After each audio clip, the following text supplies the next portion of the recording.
નમસ્કાર, આપ જોઈ રહ્યા છો નેશન પ્લસ ન્યૂઝ. હું છું આપની સાથે હેતલ ભગત. ખંભાત તાલુકા મામલતદાર કચેરી ખાતે પ્રાંત અધિકારી કુંજલ શાહના અધ્યક્ષસ્થાને ખંભાત તાલુકા ફરિયાદ નિવારણ કાર્યક્રમ યોજાયો હતો.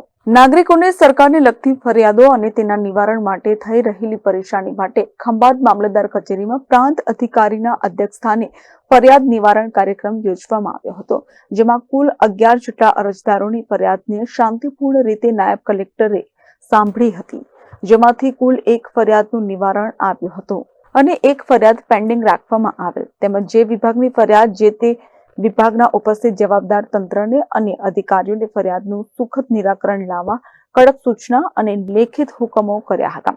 તાલુકા કક્ષા ફરિયાદ નિવારણ કાર્યક્રમમાં ખંભાતના જાગૃત અને લોકપ્રિય મામલતદાર મનીષભાઈ ભોઈ તેમજ નગરપાલિકાના કર્મચારીઓ ઉપસ્થિત રહ્યા હતા અને અરજદારોની ફરિયાદને સાંભળીને યોગ્ય નિકાલ કરવા તેમજ જવાબદાર તંત્ર અને અધિકારીઓની સૂચના કરતા અરજદારો પણ ખુશ દેખાયા હતા. Hiren Shah, nation plus news, Khambhat. સમાચારોના સતત અપડેટ મેળવવા માટે અમારી નેશન પ્લસ ન્યૂઝની યુટ્યુબ ચેનલને સબસ્ક્રાઇબ કરો, બેલ આઇકન દબાવો અને જોડાયેલા રહો ફેસબુક, ઇન્સ્ટાગ્રામ અને ટ્વિટર પર.